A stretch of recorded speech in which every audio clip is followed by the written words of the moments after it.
We want to show you the reality of that now. This report from CNN's Fred Pleiken begins with some graphic video. The tragic result as diplomacy seems to have failed once again.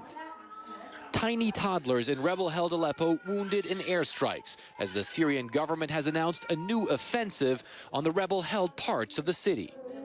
A nightmare that a joint U.S.-Russian peace plan was supposed to resolve.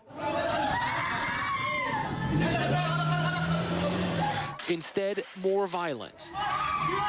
The air raids worse than before the ceasefire went into effect, the opposition says. After an attack on an aid convoy, which no one has fessed up to, and the new fighting, the UN's head acknowledging the international community is failing. The Syrian tragedy shames us all. The collective failure of the international community should haunt every member of this council.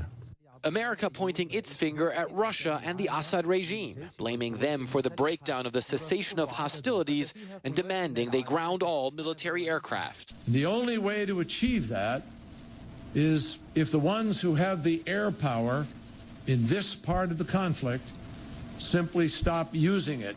Absent a major gesture like this, we don't believe there is a point in making more promises or issuing more plans. For their part, Russia and the Assad government blame the opposition for breaching the truce, noting alleged violations by the rebels and claiming fighters were using the ceasefire to regroup. The Syrian government says the offensive is comprehensive and is using both air and ground forces, with all the devastating consequences for the people inside eastern Aleppo. The UN says it's still working to try and revive what may be left of the peace process. But the prospects seem bleak. A meeting between Washington and Moscow this week was described by the UN as, quote, long, painful, and disappointing.